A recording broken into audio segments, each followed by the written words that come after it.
Due to the graphic nature of this program, viewer discretion is advised.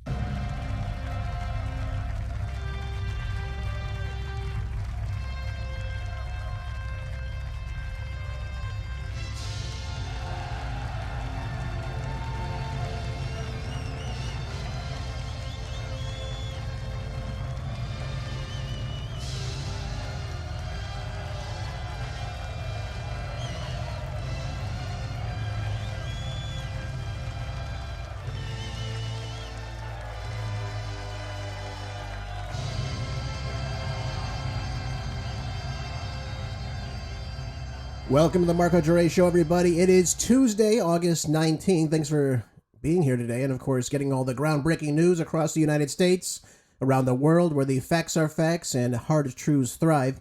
Please make sure to hit that like button and follow the show. Share with others to help spread the truth. I appreciate you when you do that, so thank you for that. Let's get ready for the best hour, though, that radio has to offer. Uncensored and ready to go. I want to start off talking about culture today in America. I see a lot of things happening in our society that's making me shake my head day in and day out. This is in Fox News, and it involves Joyless Reid. You all might remember her. She was on MS Nobody Cares. Joy Reid claims that mediocre white men like Donald Trump, Elvis Presley can't invent anything and steal culture from other races. This is interesting to me. Interesting on so many levels because she's, again, trying to assert that, this racial superiority is what it comes down to. And again, it makes me shake my head because if Joyless Reid understood anything about inventions or what have you, all of the inventions that we know today in society, 97% of those were created by white men. Think about that for a second.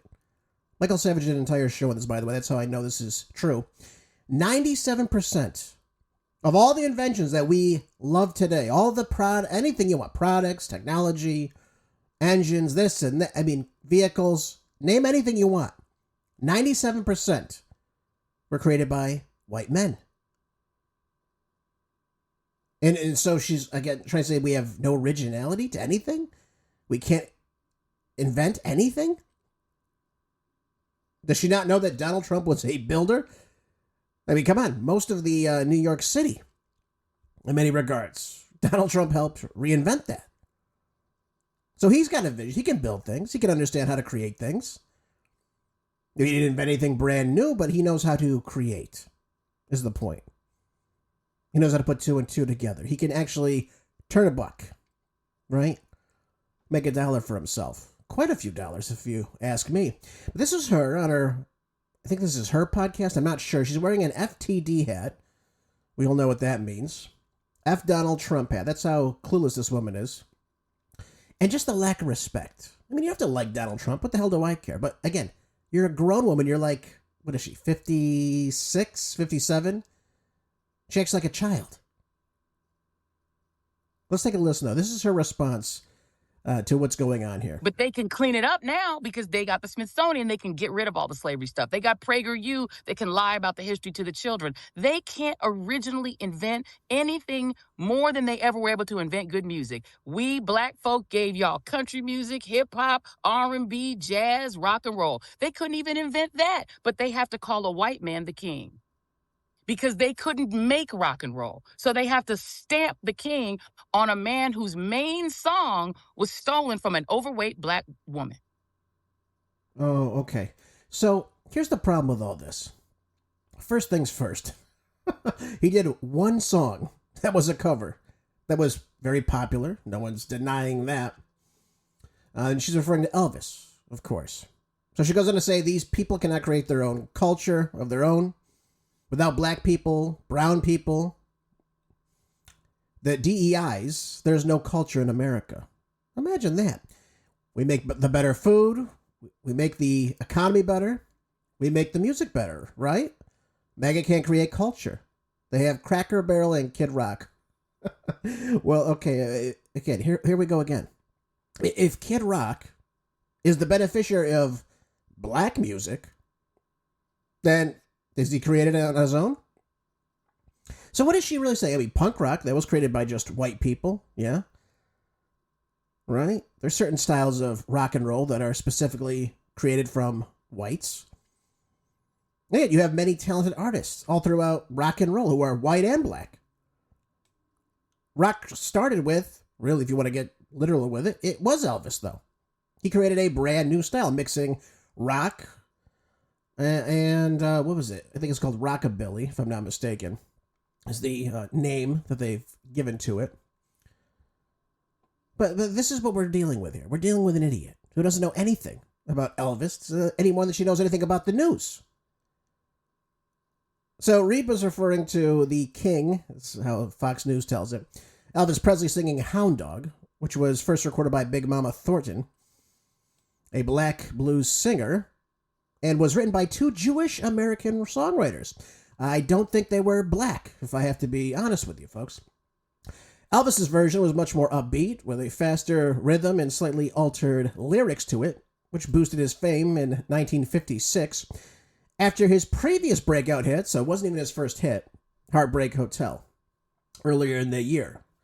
And of course, Elvis helped pioneer rockabilly, as I said, combining rock and roll with hillbilly, this subgenre of rock and roll, a mix of country music and rhythm and blues. And, no one's denying that blacks are obviously very popular in the blues and jazz fields. No one's denying that. But to say that there's no talented artists in those fields that are white, that have come up with their own ingenuity to become popular, Eddie Van Halen tapping the guitar, revolutionizing that. Right, we go through a whole bunch of artists that are very talented. Hey, it's always got to be this divide with this woman. There's no credit due. It's always hate on white people. That's all she can do. That's all she can do. There's nothing else she can do. That's why I call her Joyless Reid. That's all she is. She's an unhappy woman. She doesn't know anything. She's not very bright, by the way. Somehow she got into Harvard, which, I'm wondering where this tirade was even coming from, talking about how they can, they can't fix the history they did. Their ancestors made this country into a slave hell. She doesn't understand anything about history. Let me just reiterate this. Slavery at the time in 1776, right? The year of our declaration. Slavery was a universal thing in every single nation on the planet. Every civilization on the planet. It wasn't just unique and exclusive to whites. And by the way, there was slaves that were black, and there were slaves that were white in this country. There were slave owners that were black. And of course, there were slave owners that were white as well. So her version of slavery in America, which is white versus black, look what the white man did. Again, it is just this fictional perspective that they continue to make up, in many of the time. They do it in public schools. That's how they portray it to be. White versus black only. But it was an institution. There were Asians that owned slaves. And there were Asians that were slaves. Every single person of any race could have been a slave in this country. Now, of course, the big controversy comes from the fact that they say that the blacks only came here because they were slaves, whereas the whites obviously immigrated from other countries at first. Here's the problem. Here's what Joyless Reid runs into. Facts. Here we go. Here's the facts. The slaves, the black slaves from Africa that were brought to the United States, a horrible institution. We all can agree on that. And we all should agree on that. But here's the problem. The European slavers that ended up purchasing these slaves, you have to understand that these slaves were already slaves in Africa, where this practice is still being held, by the way, in several different nations. To this day, there's slavery in Africa in certain parts. So, if it wasn't for the slavery in Africa and the massive market they had for this, selling them to, again, these white slavers in the North Atlantic slave trade, that would have happened. What was happening in Africa, what was happening in the United States among the Indian population, or the indigenous Indian population, however you want to say it. They went to war with each other. They enslaved each other. They wiped each other out. They committed genocide against other Indian tribes. Same thing is in Africa, on the western coast. Primarily coming out of this area called the Kingdom of Doheny.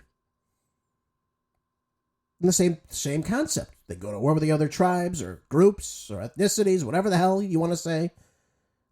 Whoever won enslaved all the men and women and sold them. They were already slaves before they even got here. They would have remained slaves if they stayed in Africa. The idea that the white man just went to Africa and just found all these blacks is just idiotic. And so is the concept that, again, whites don't create anything. What the hell does that even mean? It's so moronic in and of itself. But she is a moron. I wonder, what the hell did she study at Harvard? I'm curious to know this. I really am. How someone this stupid could actually get a show. Well, that's why MSNBC is going nowhere. They're changing the name of it, of course. I think MSNOW. I don't even know what the hell that means. I don't even care. The network is dying right in front of our eyes. That's how stupid it is. And she couldn't even handle that. They had to kick her ass off the air. That's how awful she was. Awful. But again, this hatred of Donald Trump, this intrinsic hatred of Donald Trump, they can't help themselves. They have to attack every single person associated with Make America Great Again. That's how it works. That's the only thing they know. I mean, Donald Trump could get a peace negotiation between Vladimir Putin and Vladimir Zelensky. And they would offer any type of congratulations or praise that we're trying to work for peace. They don't care. They don't care. Donald Trump could fix the economy. They don't care. They hate this country. And they hate the patriotic Americans of all races that reside here as well. The people who love this country, of every race. Joy Reid hates everybody. And that's all I have to say on Joy Reid. She's not worth anyone's real time to think about. I just thought this was interesting that she's this moronic. That she has no idea. 97% Joy. Of all the inventions of modern day, white men. Take that to the bank with you. If you even have an account anymore. Now, the other loser that I'm going to talk about right now, this is, again, it's just starting to infuriate me. Now, again, you could say whatever you want about Donald Trump. I don't mind. I criticize Trump when I think he's doing something bad. I'll give you the facts, even if, it goes against what Donald Trump has said. That doesn't mean I hate Donald Trump. I voted for Donald Trump 3 times. But on my show, the facts are the facts. But I don't have any hatred of somebody. That's ridiculous. Absolutely ridiculous. And so is this. In the Federals, they have here Jim Comey. I mean, this guy is just getting more pathetic by the day. He goes on this unhinged anti-Trump screed. It seems like it's totally pre-written, of course. He's standing in front of a wall in a shirt and tie. It looks like he's reading off something as he's talking, which, again, is very strange to me. And he's giving all this praise to Taylor Swift while he's trying to bash Donald Trump in the meantime. Take a listen. I want to talk about a truly inspirational public figure named Taylor Swift. Of course, I watched her podcast interview with the Kelsey brothers. Of course, I watched the whole thing, although on YouTube, Patrice and I got kicked off for the last 15 minutes and finished it on her phone. But I watched it. You see, Taylor Swift and I go way back. I went to my first concert of hers 15 years ago. I've been to a second, and I have helped financially support the attendance of a lot of family members at others. I'm in a family's Swiftie group chat. This is really pathetic coming from a 64-year-old man who, claims to be this intelligent FBI director. Again, he's going on a 5-minute rant about how he listens to Taylor Swift's music. Maybe you should have checked in with Joy Reid. Is there any talent with Taylor Swift there? Apparently, according to Joy Reid, there's none. Maybe he can get his musical taste with Joyless Reid there. Now, he starts out with saying, I don't want to talk about that bad dream this week. I want to talk about the truly inspirational public figure named Taylor Swift. He's referring to Donald Trump meeting with Vladimir Putin. So Donald Trump performing diplomacy, which the Biden administration did not do, is something that he says is a bad dream. This coming from a grown man. So that means when he was right around 50 years old, he was going to see a 21-year-old in a concert that plays these poppy songs for really younger children in many regards. Not all, but many regards. You can listen to that music for, teens and whatnot. It's not vulgar or anything like that. It's pop music. And here he is going on about how he loves Taylor Swift's music. This is odd to me. Very odd. Maybe he can listen to some Elvis, too. I know all her music, and I listen to it in my headphones when I cut the grass. Does anyone really think he cuts the grass? Can you see this 6'4" idiot on a lawnmower with headphones on listening to Taylor Swift? Does anyone buy this act? This is odd behavior. It really is. So yes, I have a favorite of hers, although honestly for me it's a tie between All Too Well, 10-minute version, and Exile featuring Bon Iver. It looks like he's reading something. As if he's looking at a teleprompter while he's talking. Again, there's just this, he's right up against the wall. He is wearing a suit. I don't know what that's indicative of, but it's odd. This is odd behavior. What the hell other music does this moron listen to? Men Without Testicles? I mean, come on. This is a grown man here. I don't understand this, folks. I don't understand this hatred of Donald Trump. I know Comey's in deep trouble, of course, with this whole Russiagate nonsense, and he's probably very nervous about this because he's going to be held accountable, hopefully. We hope so. That's the only thing we can do at this time. But this is very odd to me, that someone would go and reference listening to Taylor Swift. Who's he trying to reach here? I mean, no man is going to sit here and applaud what he's saying right now. Again, very odd behavior from these people. They cannot refrain. And again, he goes on mostly on a tirade about Donald Trump here. Ridiculousness. Absolutely ridiculous. You know what I'm really happy about, though? Forget James Comey. Forget Joyless Reid. Spike Lee has said that he will not shop around his scrapped ESPN Colin Kaepernick docuseries that she claims fell apart a year ago. Who the hell would watch that? I mean, let's get real. The guy's even been in the NFL since, 2016? And he sucked when he was last in it? Then, of course, he takes a knee, creates this whole controversy. Who the hell cares about what Colin Kaepernick is doing today? No one gives a damn. Says here he moved on. Yeah, so is everyone else. 9 years ago. Nobody gives a damn about Colin Kaepernick or anything you want to post about him. Pathetic human beings. Yeah. I like Spike Lee movies. His older movies were pretty good. I gotta be honest with you. I liked Do the Right Thing. Jungle Fever was good. I thought the Malcolm X movie he made was entertaining. I liked it. I think he did the 25th Hour too. That was a good movie too. But I haven't seen anything else since then that I've come to like. Yeah. I don't know why you'd want to waste your time on Colin Kaepernick. A loser. A whiny putz. Can't even throw the football, right? That's his damn job. Who the hell wants to see a docuseries on that? America's moved on, Spike. Do something different. Do something different, I think. Yeah. The New York Post has this article here. We've got to go over what's happening now with, obviously, Russia-Ukraine again, because I want to, again, reiterate what's happening here. Because we need to know what's going on, how we're proceeding forward, of course. It says that Trump rules out putting American boots on the ground in Ukraine. This is something very important right now. This is very important. We've talked about this whole U.S. security guarantees, of course, in the war-torn country, of course. And that was going to be one of the, I guess you'd call it, provisions of this peace treaty that they're trying to push through. But Trump has insisted that the American public has his assurance when pressed in an interview on Fox and Friends on Tuesday morning that there will not be American boots on the ground defending that border in Ukraine. So, what is this whole security guarantee all about? I've told you before, Vladimir Putin is not going to accept NATO troops or any nation that has NATO, their country's soldiers in Ukraine, because, again, that puts his country at risk. I don't know why this is so difficult for people to understand. Nobody seems to understand this. They keep saying, well, this will be a great security guarantee. We can't leave Ukraine out. Listen, if you let Ukraine have their elections, as I've been saying, which Zelensky has stopped because he has declared martial law due to the war that he's helped prolong this entire time. Again, Zelensky started the entire thing. They're going to add a peace treaty in April of 2022, roughly a month after this whole invasion happened.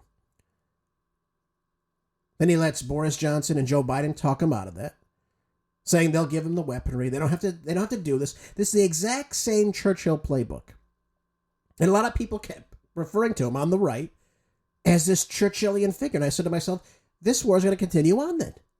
And I'm sadly enough, I'm right on this entire thing. When anyone refers to Churchill, just understand they're not accepting peace and they're going to go full-blown into a war. That's exactly what Churchill did in 1940. We all know how World War II ended. But he rejected Germany's calls for peace. In fact, Adolf Hitler even said he would defend Great Britain. That didn't matter to Churchill. Didn't matter. The people that backed him throughout his career wanted that war to go on, and that's what they got. 5 more years of war. Imagine the lives that could have been saved had that war ended in 1940. It's unbelievable. It really is. So anytime anyone praises Churchill, just understand they have no idea what the hell they're talking about. So let's go back to this security guarantee here. We have to understand a few things. One, Vladimir Putin is not going to accept this. And really the most important thing now is Putin sitting down with Zelensky and hashing this out. He's got to make it very clear what's going on. Donald Trump is just the moderator of this whole thing. He can't guarantee anything. And they certainly can't use the NATO charter, article number 5, I believe it is. Again, putting troops on the ground in Ukraine. They might as well become a NATO nation. That's exactly why Putin has also invaded. To protect his borders from, again, these weapons being placed inside Ukraine. One other point of interest. We all need to understand this. Putin is not dumb. Not in the slightest. He's a smart guy. He's very, what's the word I want to use? He's very experienced in the fact that he understands pretty much the history about what's going on in this region. The people that are in his cabinet, Lavrov, same thing. Very seasoned diplomats are working with Vladimir Putin. They understand what they want, and they know why they want it. They do not want NATO troops on the ground because, again, that poses a threat to Moscow. That allows for a ground invasion. They also don't want weaponry placed there. Why do you think this war's been going on? Because it's so much easier to strike Moscow if Ukraine has these weapons. And by the way, we've often said, Donald Trump didn't start this. This all happened under, Obama, of course, with the taking of Crimea in 2014.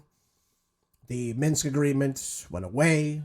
Obviously, we know all about that.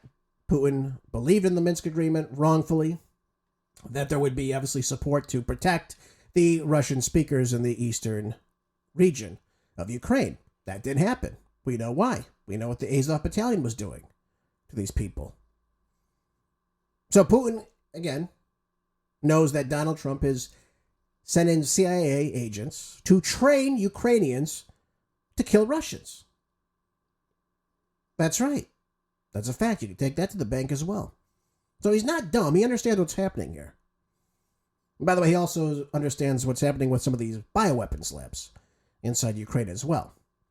Again, Vladimir Putin is a nationalist. He's going to protect Russia at all costs. There's no way in hell he is going to allow NATO troops inside Ukraine. He wants a demilitarized Ukraine. He wants those 4 oblasts, right? He wants Kherson. He wants Luhansk, Donetsk, Zaporizhia, and of course he's keeping Crimea. He's not going to pay Zelensky war reparations of any kind. And they want a president that is going to be pro-Russian, as they had in 2014. But who came in the State Department and screwed all that up? Well, that would happen under the Obama administration. A lot of this goes back to 2014. This didn't just happen in 2022, folks, wrongfully enough. It happened much earlier.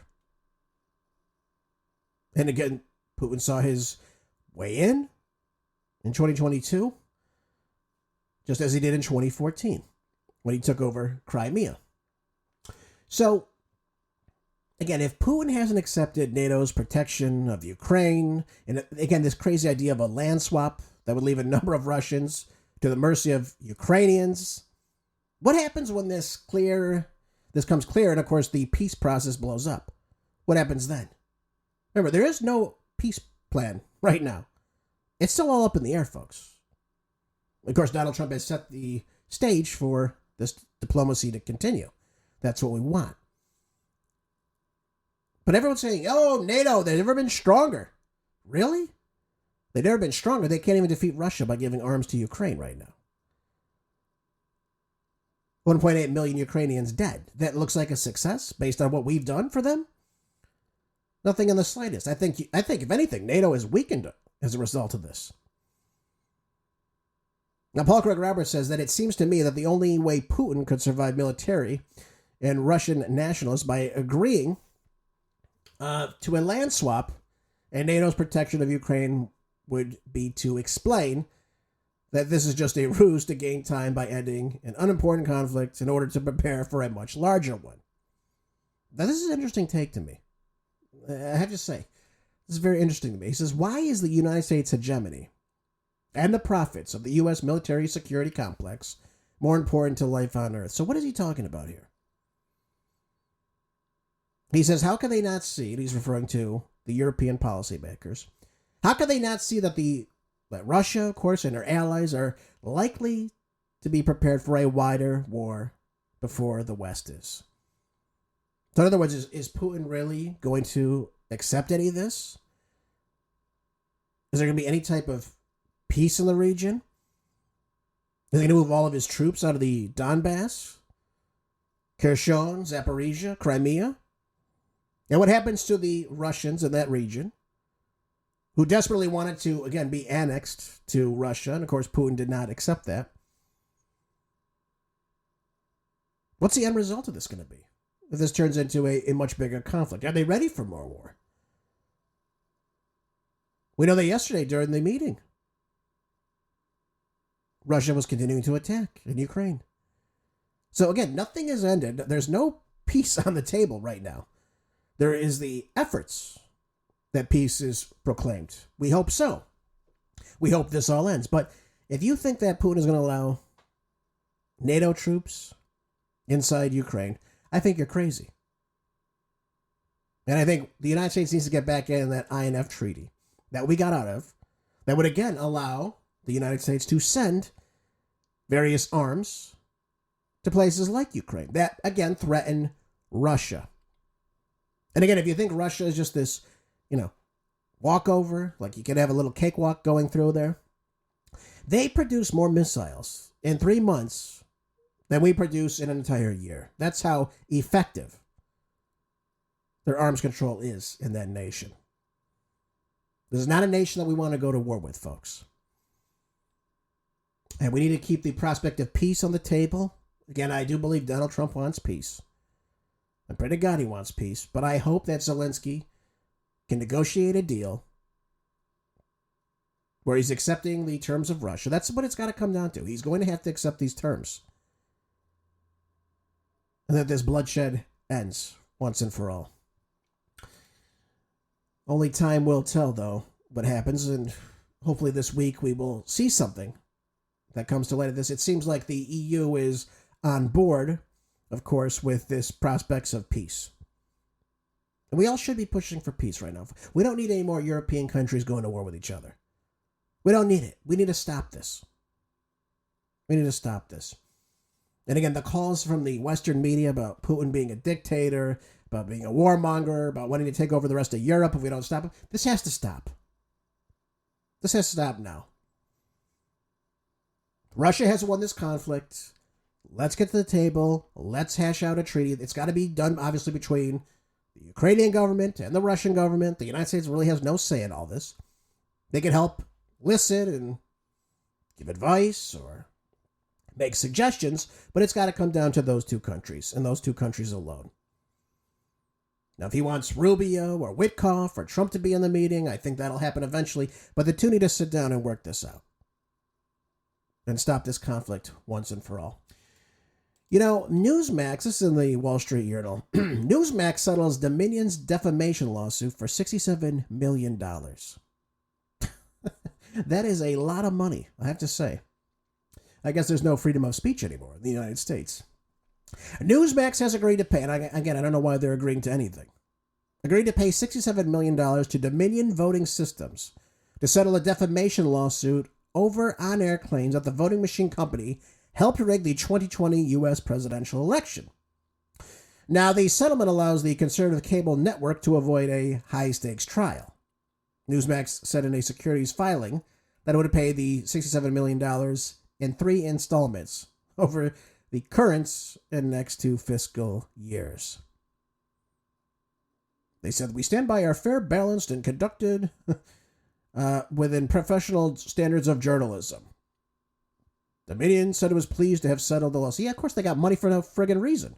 Why wouldn't they want this? This is ridiculous. Was there any type of proof that they're lying? I mean, this is what it comes down to.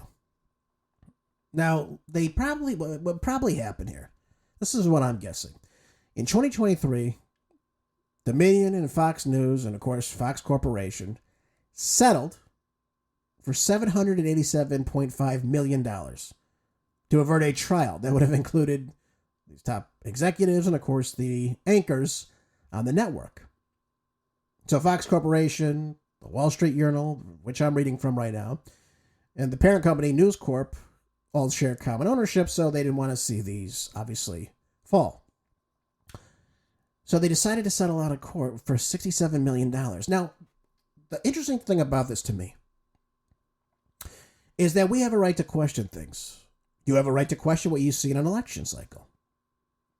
We all have that ability to do so. Now, if Dominion is saying they're being defamed, they should prove beyond a doubt that there is no way that they rigged the election anyway. There's no way they could have done it. Now, I've said to you many times before, what Donald Trump should do, and he's getting on the right track. He's not right where I want him to be on this, but he's moving towards this arena, if you will. He's got to do a forensic audit of these machines. That's the only way you are going to figure out what is going on. And it seems like Newsmax just rolled right over and is just going to pay Dominion millions upon millions of dollars for voicing an opinion about the 2020 election. Now, for those of you that are listening going, come on, Gervais. There's no way they rig elections. Come on, we know this. We have some of the fairest elections, scandal-free in the world, of course. First of all, let's stop for a second. Let's think. You have various states that do not have the proof of showing an ID when you vote. My state of California doesn't. You don't have to show any ID when you vote. You say, hi, I'm Marco Gervais. Here I am. Oh, yep, that's me. I sign, and then I go, I vote. There's no other indication. It could be somebody else doing it. You really think they're going to go by and check every single signature that you sign on and match it with what's in the DMV? They can't check it. There's no way to check it. That would all make sense, wouldn't it? Photo ID. Oh, yep, that's you. Okay. I mean, all you really know is an address, a birth date, the year of the birth, and then you're good to go in California. And there's nothing stopping me from going from one precinct saying, hell yeah, I just moved in the neighborhood. Can I vote? Absolutely. So we need to get our voter rolls cleaned, obviously. That's a major thing. There needs to be photo IDs in every single state. And these mail-in ballots, as Donald Trump is pledging to do through executive order, it should be by legislation, by the way. Make it solid. Make it the law of the land. But I want to play this for you. For all the naysayers that are saying, you know what? Come on, you're just reaching too far. You like Trump. You only think, this happened because Trump got beat by Joe Biden. But is it possible that these machines can be tampered with? That there can be any type of rigging? I'm going to play for you a computer scientist. This goes back to 2004. And he's going to explain exactly how this is a possibility and how he actually wrote software that would do just that. Listen to this. Mr. Curtis, are there programs that can be Oh, am I losing it? Let's try it one more time. used to secretly fix elections? Yes, How do you know that to be the case? because in October of 2000, I want to start it back from the beginning. I apologize to everybody.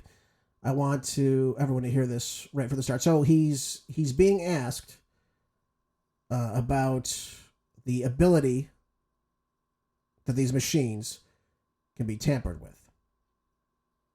So let's take a quick listen to it again. Given the availability of such vote rigging software and the testimony that has been given under oath of substantial statistical anomalies and gross differences between exit polling data and the actual tabulated results, do you have an opinion whether or not the Ohio election, presidential election, was hacked? yes, I would say it was. So in other words, there is absolutely no assurance whatsoever on anything with regard to these machines? Absolutely none. Okay. Absolutely none. That's what he says. Absolutely none. Now, earlier in his speech, he talks about the ability to go in and to actually take what's happening on the machine, and he can actually go through and program it. This is what he talks about. So he's admitting to the fact that this is definitely something that can happen. And again, you can plug these into the internet. It can be hacked that way. So why are we sitting here going, there's no way in hell that this could happen? Listen to what he says about that. Curtis, are there programs that can be used to secretly fix elections? Yes, How do you know that to be the case? because in October of 2000, I wrote a prototype for President Congressman Tom Feeney at the company I worked for in Oviedo, Florida, that did just that. And when you say did just that, it would rig an election? It would flip the vote 51-49 to whoever you wanted it to go to and whichever race you wanted to win. And would that program that you designed be something that elections officials that might be on county boards of elections could detect? They'd never see it. So how would such a program, a secret program that fixes the election, how could it be detected? You would have to view it either in the source code or you'd have to have a receipt and then count the hard paper against the actual vote total. Other than that, you won't. Which we don't do. Because we don't get any receipts back on how we voted. This is what I've been telling you. Everyone should get a paper ballot that you get a receipt or a carbon copy of. You hold on to that because, again, you need it in case something happens in the precinct. And that way, again, you should be able to go online, go to your precinct, and see how your vote tallied up. That's the way it needs to be done. Now, you just heard it right there. I did this protocol. It'll flip anything 51-49. So think about some of the close races we've had in a lot of these states. And again, it doesn't have to just be 51-49. That's what he's saying his program would do. They could make it 52-48, whatever the hell they want to have done if they install this software. And this is back in 2004. Imagine what they could do 21 years later. So this is something that's, not unheard of. This can happen, but the only way you do it is what he said. If you have the source code to go into the machine and actually check if it has been tampered with, or if you compare with the paper ballots, the results coming out of the machine. That's another way you do it. But we don't do that in America. And then, of course, we have weeks upon weeks of voting. We have, these races, these congressional seats particularly, where it takes, 4 weeks to figure out who won in a district of 700,000 people? Yet for some reason, they know exactly who won in California at 8:01 p.m. with 0% of the precincts reporting. They knew who that Adam Schiff won over Steve Garvey. 8:01 p.m., not a vote tallied. 0% reporting. They knew exactly who won. Now you tell me how they know exactly who won. Were they just good guessers all of a sudden? Yet they can't figure out who won in coastal Orange County? Takes 4 weeks to figure that out. And how many more votes can be thrown through that voting machine in the meantime? through ballot harvesting in the state of California. I'm just going through examples of what can happen. So again, the idea that Newsmax can't question what's going on, or the idea that this software cannot be hacked, whether it be Smartmatic or Dominion, is just, again, idiotic in and of itself. I would like to have seen an actual trial, but I would really like to see these machines being forensically audited. That's what I want to see. Get the source code, see if it's been tampered with. Again, he said that. It's the only way you can figure that out. The only two ways. Get a source code on these electronic voting machines with Dominion software that are connected to the internet and figure out if someone has gone into, again, program particular results. That's the only way you can do it. It's the only way you can do it. And I want Donald Trump to do this. This is what I want to see him do. If he does, just do it in one state. And just prove to everybody, hey, this isn't right. This is giving us the wrong results. Make it make sense, please, for God's sakes. We should know who wins our elections the night of. No questions asked. I mean, we used to have paper ballots. We used to figure it out. We also ran into the possibility, of course, of stuffing the ballot illegally. Mayor Daley, Chicago, ring a bell, anyone? In 1960? Yeah, I think so.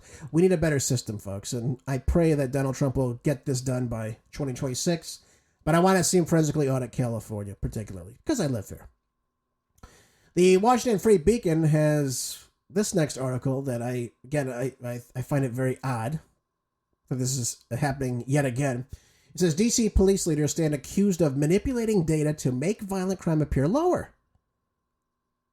Here's how it happens. Well, what they're trying to do now is, of course, downplay the crime that's happening in our nation's capital.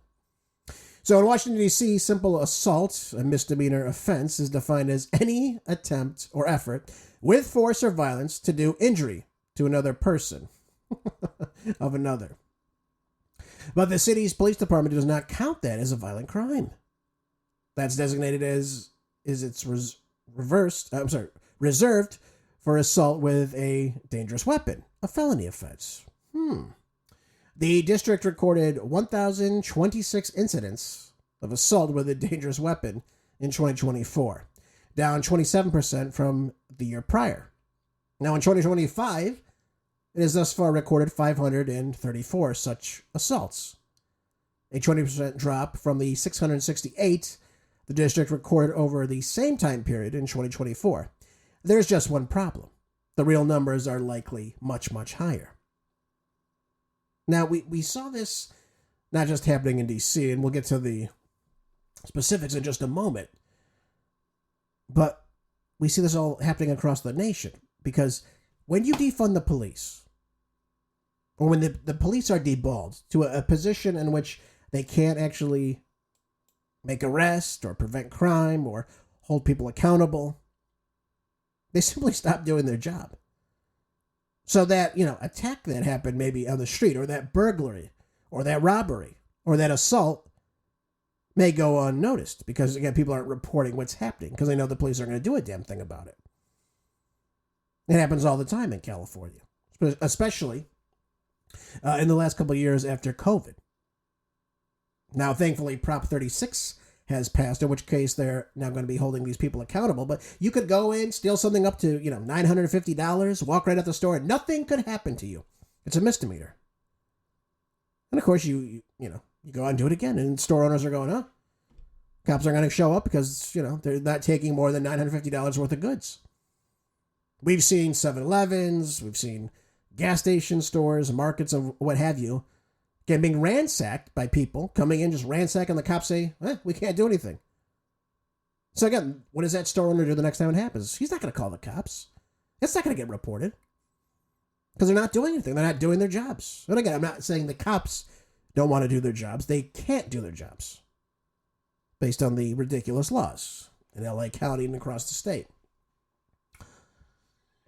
In July, the article goes on to say, just weeks before President Donald Trump announced his crackdown on crime in the District of Criminals, the city's police union head, Greg Pemberton, accused police lieutenants and captains of ordering low-level members to take a report for a lesser offense in an attempt to make the violent crime stats fall.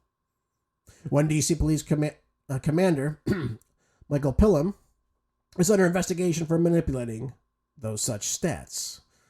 Now, it's far from the first time, of course, such accusations have come to light. Leaders of Washington, D.C., the Metropolitan Police Department, were accused of rigging the city's crime stats as early as 2019. So again, they're trying to put this cover over the disaster that's happening. I will say this, though. There are people now that are going out in D.C., and they're seeing nobody around. Because they know that the National Guard's on the streets. They know they're making arrests. I said to you in yesterday's show, they arrested 68 people the night before. They're finding illegal guns on these people. They're confiscating them. They are cracking down on what's happening right now. And they're making our nation's capital a much safer and better place to live. Now, of course, the left-wing lunatics who live in D.C., that is a left-wing city, by the way, folks, if there ever was one, they don't want this. I guess the protesters want more crime in their city.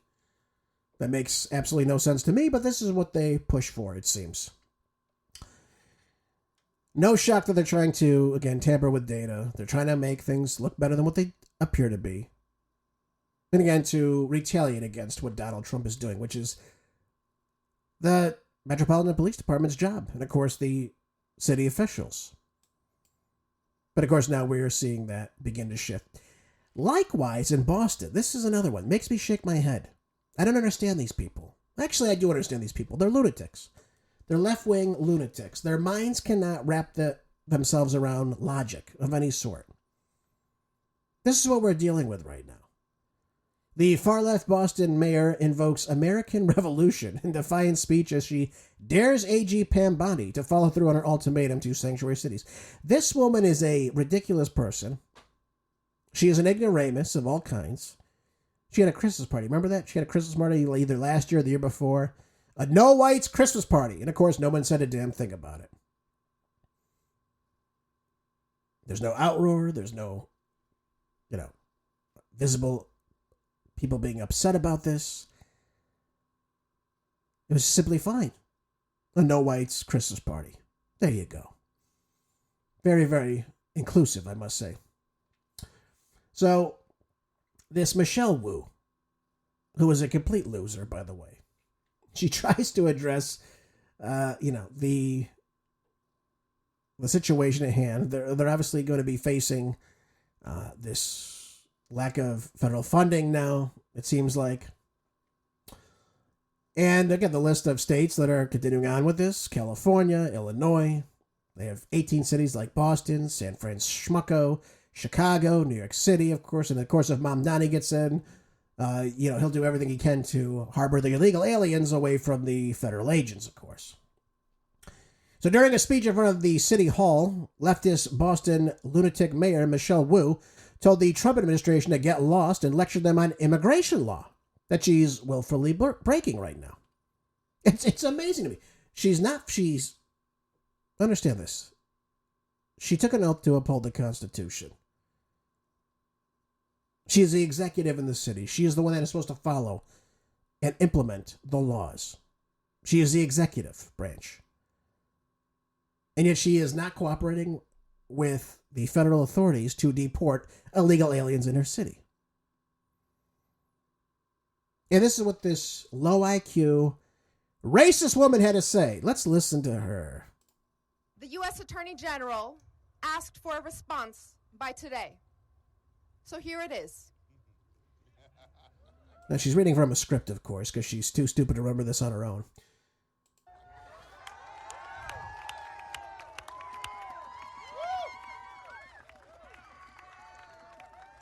Here is our response. Stop attacking our cities to hide your administration's failures. Let's stop for a second. Your administration's failures. Was it the Trump... Remind me, ladies and gentlemen, was it the Trump administration that melted down our southern border with Mexico and allowed over 16 million, probably 20 million illegal aliens into this nation in 4 short years? Was that the Trump administration? No, that would be the Biden-Harris team that did that. Yes, exactly. Remind me one more thing. How many people are crossing into this country illegally now? we actually have a negative net migration in this country. We have more people that are illegal that are willfully leaving than trying to get into the country right now. That's the Trump administration. Donald Trump shut that border right down. So remind me how this is his problem that Joe Biden allowed the 16 to 20 million illegals enter the country.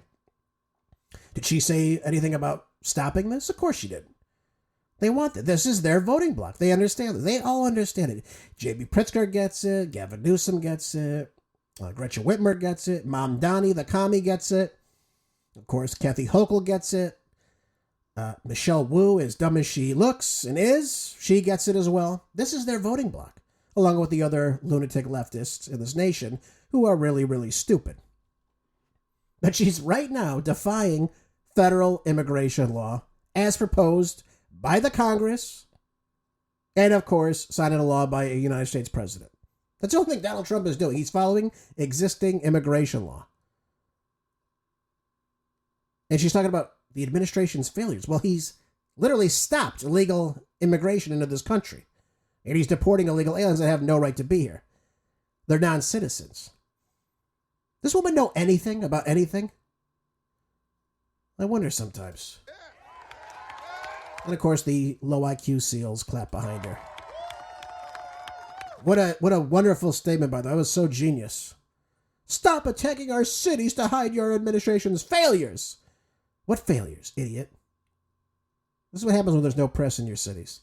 They're allowed to be schmucks in front of everybody. Low IQ dunces. And everyone claps still. Unlike the Trump administration, Boston follows the law. Clearly not, Miss Wu. Miss Wu, I don't think you do follow the law if you're letting or harboring, aiding and abetting illegal aliens to remain in your city and not cooperating with federal immigration laws. Now, I told you, with these Democrats, up is down, down is up, black is white, white is black, good is bad, bad is good. They make no logical sense whatsoever. Now she's got to look at her script again. And Boston will not back down from who we are and what we stand for. You are a pathetic excuse for an American, and your ass should be deported. How about that? I'm not going to play any more of this. It's just making me angry that we have such low IQ people. Look at her. She can't even read what she's got on her paper. That was probably written by a low IQ aide of some sort. This woman should be taken out of her position as soon as possible. And again, all the funding to Boston, get rid of it. I wouldn't send them a damn dime. I wouldn't send them a damn dime. Let Miss Wu and her wonderful Bostonians pay for the illegal alien horde in their cities. Unbelievable. Absolutely unbelievable. One thing that makes me happy, though, today. I always try to bring you something positive. It's very important, of course. Breitbart has this great article. It says here that illegal alien influencer that filmed ICE raids and, of course, docked ICE agents was arrested while live streaming. I love this. I really love this. A Colombian illegal alien influencer that documented efforts to crack down on illegal immigration was arrested by ICE while live streaming. That is great. That's great. She could have done a tutorial on this. Okay, when you get arrested, they're going to put your ass in handcuffs. Yep, they're going to throw you in the back of this car, and my ass is going back to Colombia. Wonderful, where I belong. I think it's Liddy Tatiana Malfa Martinez, say that 10 times fast, filed inside her Tesla. By the way, how'd she get a Tesla? How's she driving? She's an illegal alien. How did she own a Tesla? I mean, these are questions I ask. How does someone who's a non-citizen have access to purchasing a $70,000 vehicle in this country? With a fraudulent license, maybe? Oh, could be. She's inside her Tesla when ICE officials apprehended her last Friday in Los Angeles, California. Good job, ICE. Fantastic. Really good stuff. The migrants, okay, illegal, I don't know why we call them migrants. They're illegal aliens. That's what I'm going to call them from now on. That's what they are. The illegal alien reportedly screamed, "No, no, no," over, as well as "Wait, wait," in Spanish, as ICE agents ordered her out of the car. The Department of Homeland Security Assistant Secretary Tricia McLaughlin said on August 15th, ICE arrested Malfa Martinez, a criminal illegal alien from Colombia who was convicted for driving under the influence in Los Angeles. This criminal illegal alien entered the United States in 2020. That'd be under Biden, 2022. Maybe someone could go and tell that to Michelle Wu, whatever the hell her stupid name is in Boston. And was released by the Biden administration. Of course they were. Catch and release, baby. Come in, we pretend to catch you, we cut that razor wire. Remember that? Greg Abbott was putting up his own razor wire in his state to stop this illegal horde from getting into the nation. And of course, the Biden regime tried to take their razor wire down. They tried to take out the buoys in the Rio Grande, of course. They were doing everything they could to stop this and mitigate all this flood of illegal aliens on their southern border. During her arrest, Martinez claimed to experience shortness of breath. She was given proper medical treatment and will be held in ICE custody pending removal proceedings. Good job, Donnie. Good job. Way to go on that one. Way to go. Good riddance. Have fun in Colombia. Yeah, driving under the influence, illegal alien. That puts everyone at danger on the street, doesn't it, folks? You would think that the lunatic fringe left would have a problem with that, right? That somebody next to you in the vehicle is driving under the influence. And I want to know how the hell she got this car, by the way. That's what I want to know. Driving a Tesla. It's unbelievable. It really is. These things shock you in so many ways. I mean, we've seen the reports, folks. They keep catching these illegal aliens, most of them gang members, of course. They've been catching these people. And yet Michelle Wu and, Mom Donnie and Karen Bass and Gavin Newsom and JB Fat-Ass Pritzker, they all love it. They think they're great. They think everything is great that the illegal alien non-citizens can do. They would never break bread with these people, though. They never hang out with them. They never would, do anything with them. But they want their votes. So they kowtow to them and, of course, spit on the American citizen whom they pretend to represent. I got one more article I want to go over before we end today's program. They need a Nakba in the Middle East, apparently. This is what a former Israeli intelligence chief calls Gaza's death toll as necessary. I thought there was no starvation or anything of the such. Right? Maybe I'm mistaken. That's what I keep hearing on the mainstream news. Yeah, the former head of Israel's military intelligence, who resigned last year for failing to prevent the October 7th attacks, said Palestinians need to face a Nakba. Now that means, basically it means like what do I want to say? It's like a catastrophe, if you will. So he said they need to face a Nakba every now and then. Of course, that refers to the expulsion of them off their land. There was a Nakba in 1948 when 750,000 Palestinians were taken off their land and shoved into these enclaves in the Middle East, in Gaza, and the West Bank, among other places. So he says there needs to be a Nakba every now and then, and that the spiraling death toll in Gaza is necessary. Right, so it's okay to kill innocent men, women, and children. That's okay. And he says that the fact that there are already 50,000, it's actually over 60,000 now, far over 60,000. It's probably over 500,000, because we have 400,000 people that are missing that we don't know where they are, probably under the rubble that hasn't been cleared out yet. The fact that they are already 60,000 dead in Gaza, I'll correct that, is necessary and required for future generations, is what Aaron Haliva said in an audio recording broadcast. Very nice. Channel 12 did not date the recordings, but the death toll from Israel's genocide in the Palestinian enclave reached 50,000 in March, so it's probably a couple months ago. It has now surpassed 61,809. It's, like I told you, it's over 500,000. You have 400,000 people missing. There was 2.4 million Gazans, Palestinians in this region. And now there's 1.9 million, folks. Let's do the math. Don't do Common Core Obama math, though. You'll get no real answer. You'll come up with the 61,000. Speaking on the Hamas-led attack on the area of southern Israel in 2023, Haliva said for each one victim on October 7th, 50 Palestinians have to die. Sounds like a nice gentleman. There's no choice. They need a new Nakba every now and then to feel these consequences. Referring, of course, to the ethnic cleansing of Palestine by Zionist militias to make way for the creation of Israel in 1948. Well, that's what we're seeing again, folks. You know, I've told you this before. We're seeing it again. It's obviously happening. There's already talk about relocating the Palestinians now to the South Sudan. This is what they want. They want to expel everyone out of Gaza and, of course, take that land and do what they want with it. That's what they want to see done. And it should be very upsetting for you to hear this because people are suffering as a result of this. People are starving to death. People are without running water, without medical aid, without food, electricity. I mean, the list goes on of things that they don't have. It's very shocking to me that the world turns a blind eye to this, and it's something I don't want to ever see, but I want to report to you what these people are saying, because they're telling you the loud part out loud right now. They're being very upfront about what they want and what their intentions are.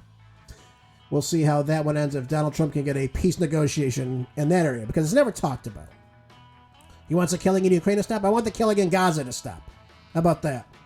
Folks, thanks for being here with me as always. I hope you'll share the show with some friends. Make sure you keep your house in order. And don't forget to check out the next Marco Duray Show. Until then, be good, stay great, be productive, and God bless.